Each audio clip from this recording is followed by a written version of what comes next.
तुम्हें मृत्यु का भय नहीं है ना अश्वत्थामा? मैं तुमसे तुम्हारी मृत्यु ही खींच लेता,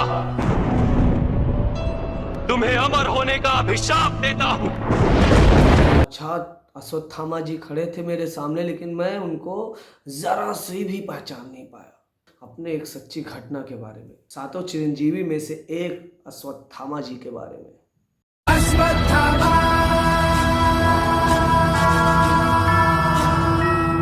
मैं बाबा भोलेनाथ का ट्रिप, महाकालेश्वर ट्रिप पे था। मुझे थोड़ा भी पता नहीं था कि मेरे साथ आज क्या होने वाला है। मुझे थोड़ा भी यकीन नहीं था कि आज मेरे साथ कोई घटना घटने वाली है। मुझे थोड़ा भी पता नहीं था कि आज अचानक से मुझे क्या हो जाएगा या मेरे साथ क्या हो जाएगा। मैं बाबा महाकालेश्वर दर्शन के लिए गया। मेरे मन में आया कि अब मैं थोड़ा सा इधर उधर घूम लेता हूँ, थोड़ा देख लेता हूँ। क्यों मैं यहाँ आया हूँ, तो क्यों ना चल के असीरगढ़ का किला देख लूँ। मैं बचपन से ही सुनते आया था कि असीरगढ़ का किला जो बहुत ही खूबसूरत है, जहाँ पे अश्वत्थामा जी रोज आते हैं। तो मैं सोचा कि मैं मध्य प्रदेश में ही हूँ, तो क्यों ना जाके असीरगढ़ का किला देख लूँ।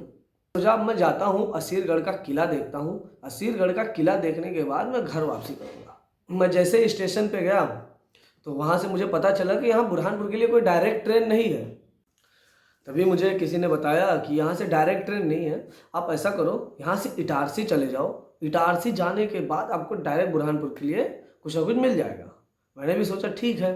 मैं वहाँ से तुरंत निकलता हूँ। मैं तकरीबन रात के 3:30 बजे के आसपास मैं इटारसी पहुँच गया। मैं इटारसी जैसे ही पहुँचा तो रात के 3:30 बजे थे। स्टेशन पे पहुँचा तो काफ़ी स्टेशन सुनसान था।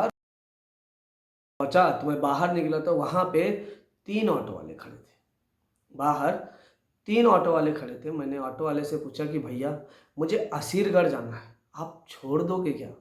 एक ऑटो वाले ने बोला कि पागल हो क्या, इतनी रात को असीरगढ़ कौन जाएगा?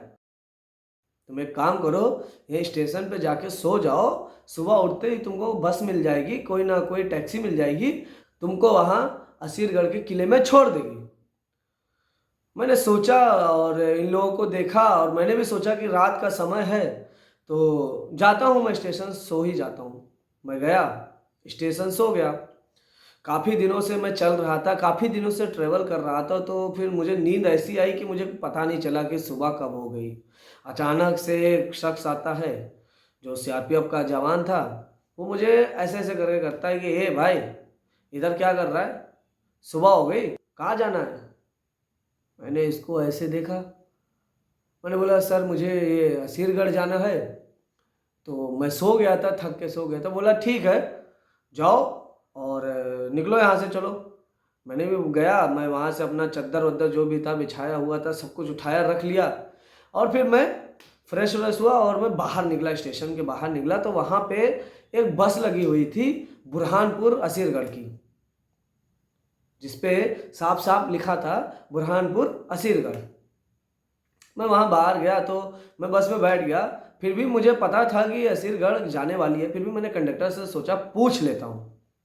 मैं कंडक्टर के पास गया, बोला कि भैया असीरगढ़ अगर आएगा तो मुझे उतार देना, मुझे पता नहीं है क्योंकि मैं बहुत नया हूँ। कंडक्टर बोला ठीक है, आप बैठो, मैं आपको उतार दूंगा।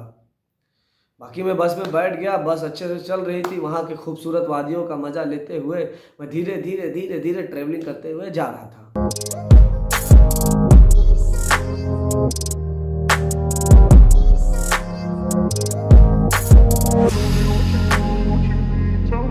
होते करते मैं आखिरकार असीरगढ़ पहुंच गया।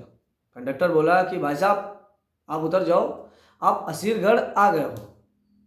मेरे चेहरे पे हल्की सी मुस्कान आई।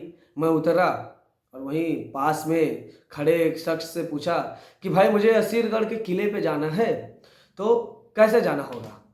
वो शख्स बोलता है कि भाई आज तो किला बंद है, आज तुम कैसे जाओगे?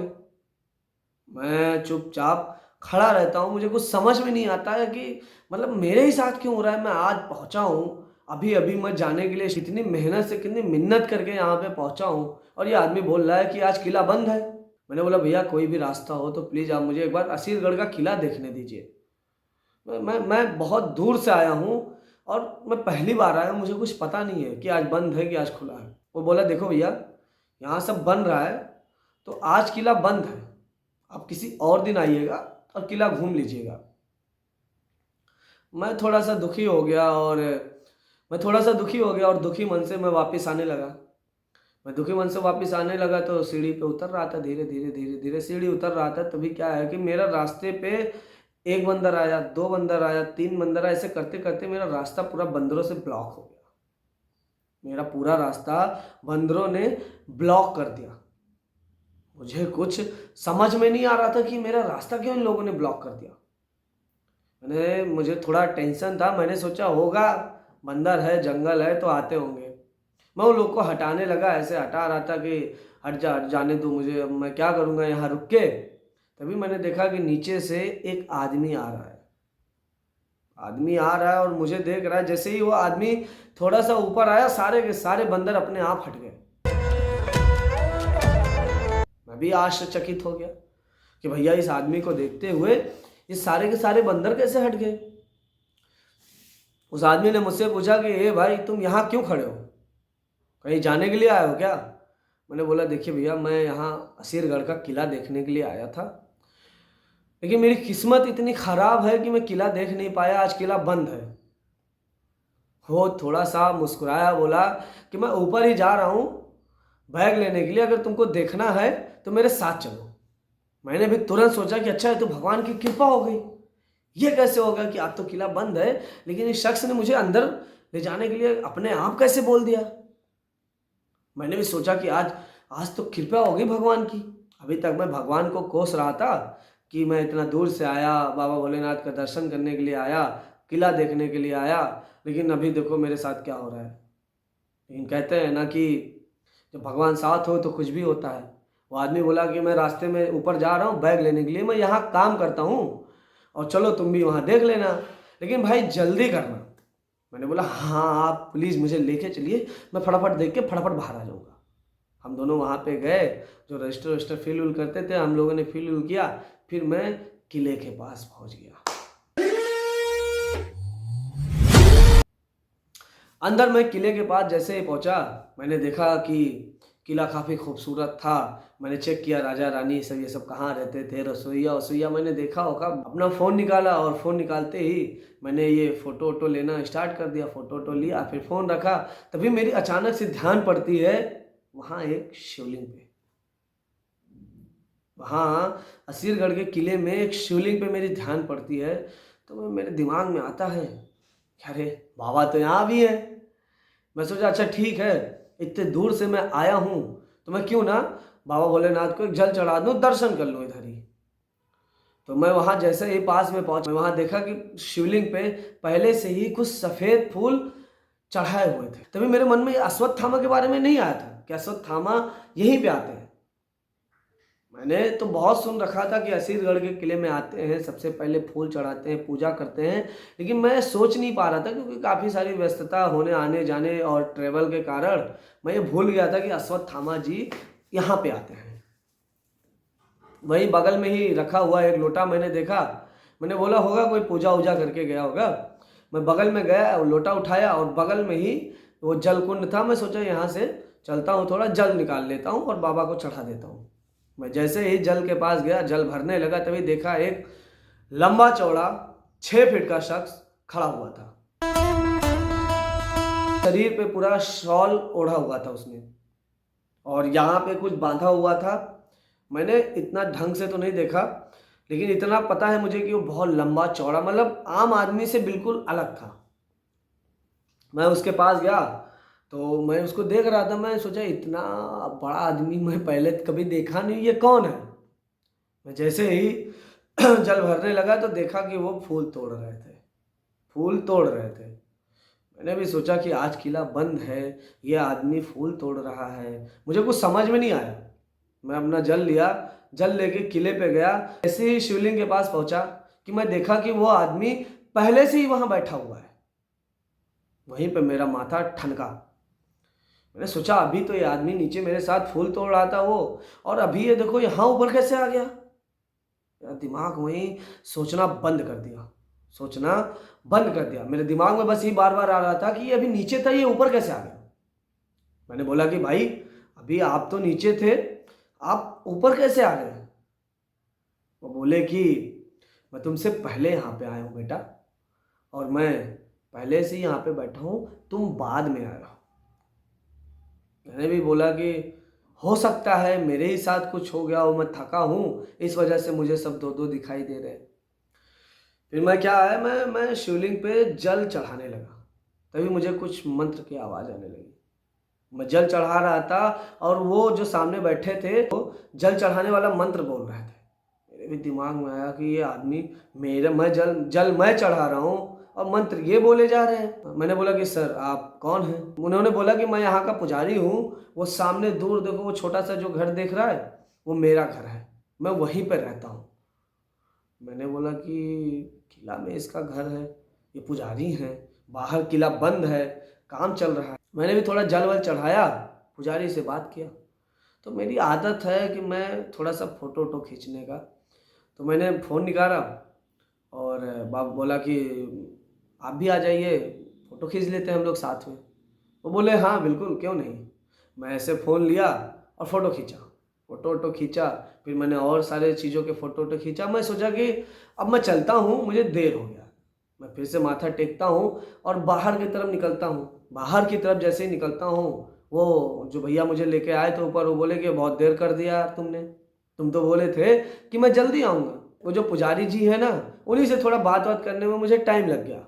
वो बोले कौन पुजारी जी, कहाँ के पुजारी जी, इस किले में कोई पुजारी नहीं है। मैं बोला क्या बात कर रहे हो, अभी वहाँ पे बैठे हुए थे, वो जल चढ़ा रहे थे, मंत्र पढ़ रहे थे, और बगल में उनका घर भी है, तुम बोल रहे हो कि पुजारी नहीं है। अभी मैं मिल के आया हूँ, आपको यकीन ना हो तो आप चल के देख लीजिए मेरे साथ, नहीं तो ये देखिए मैं फ़ोटो दिखा रहा हूँ, ये देखिए। वो फ़ोटो देखते हैं तो बोलते हैं कौन। तो बोला ये देखिए ये।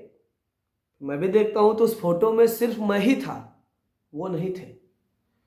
मैं वहीं के वहीं स्पीचलेस हो जाता हूँ, वहीं के वहीं मेरा दिमाग काम करना बंद कर देता है कि आखिर में फ़ोटो तो मैंने साथ में खींचा था, अचानक से वो कहाँ चले गए।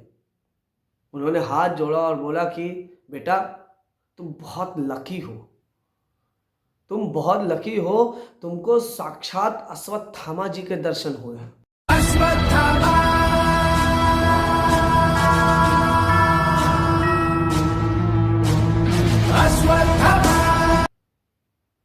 मैंने बोला कि साक्षात अश्वत्थामा जी के दर्शन हुए हैं, और मैं पहचान नहीं पाया। मुझे तो मतलब मैं पागल हो रहा था कि अच्छा अचानक ऐसे कैसे हो गया। मुझे अश्वत्थामा जी के दर्शन हुए और मैं पहचान नहीं पाया। हम दोनों ऐसे बात करते करते नीचे ऐसे सीढ़ी से उतर रहे थे और वो बात कर रहे थे। मैंने भी बोला कि ठीक है, अगर प्रभु के दर्शन हुए हैं, मैं पहचान नहीं पाया, लेकिन चलिए मुझे दर्शन तो हो गए इसके बहाने, सबको दर्शन नहीं होते हैं। मैंने हाथ जोड़ा, उनको बोला कि प्रभु मुझसे कोई गलती हुई होगी तो मुझे क्षमा करना। ऐसे होते करते हम दोनों बात करते करते नीचे आ गए। मैं अपना बस पकड़ा, अपना स्टेशन आया, स्टेशन से मैं अपने घर उत्तर प्रदेश आ गया। मैं जैसे ही घर आया मैंने सबको बताया, अपने रिश्तेदारों को, अपने जो जो घर में थे सबको मैंने बताया, अपने मम्मी पापा पूरे फैमिली को मैंने बताया। वो लोग भी सोचे कि अच्छा अश्वत्थामा जी के आपको दर्शन हो गए हैं, तो बहुत बढ़िया बात है। ऐसे होते करते वो लोग खुश हो गए। लेकिन मुझे दिमाग में खाया जा रहा था, वो पूरा का पूरा सीन याद आ रहा था।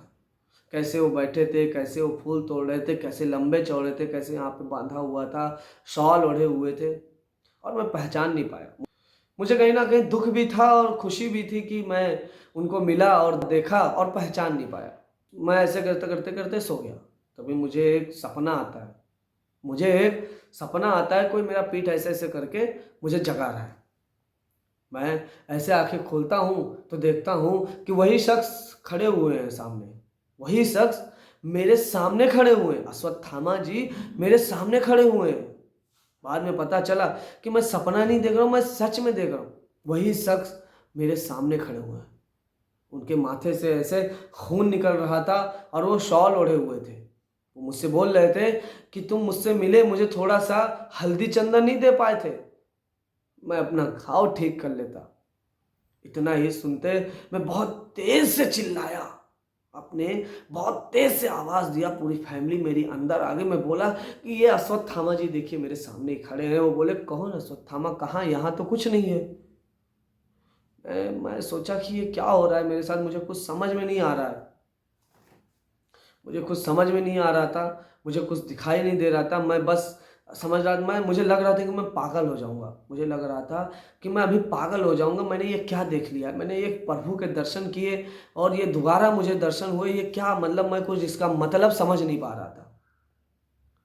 अभी क्या है कि ऐसे करते करते काफ़ी दिन हो गए, मैं उनका ध्यान लगाने लगा, मैं बाबा भोलेनाथ का ध्यान लगाने लगा और ऐसे ऐसे करते करते काफ़ी दिन हो गए। ये दोस्तों मेरी कहानी नहीं है, ये एक ऐसे लड़के की कहानी है जिसको मैंने अपने तरीके से पेश किया। उस लड़के ने मुझे लिख के बताया था कि ऐसे ऐसे कहानी था, तो मैंने अपने तरीके से सोचा कि पेश करता हूँ। उसके साथ कुछ ज़्यादा ही हुआ होगा, मैं उतने अच्छे से पेश नहीं कर पाया। उसके साथ कुछ ज़्यादा ही हुआ होगा। वो बहुत किस्मत वाला है कि जो उसको अश्वत्थामा जी के दर्शन हुए। मेरे अच्छे दिन कहाँ हैं कि मैं अश्वत्थामा जी के दर्शन कर लूँ। आप पता कर सकते हैं कि अश्वत्थामा जी आज भी जीवित हैं, आज भी बुरहानपुर के किले में आते हैं, बाबा भोलेनाथ के दर्शन करते हैं। वो भी सबसे पहले, किला बंद हो खुला उनसे क्या लेना देना, वो आज भी आते हैं, दर्शन करते हैं सबसे पहले।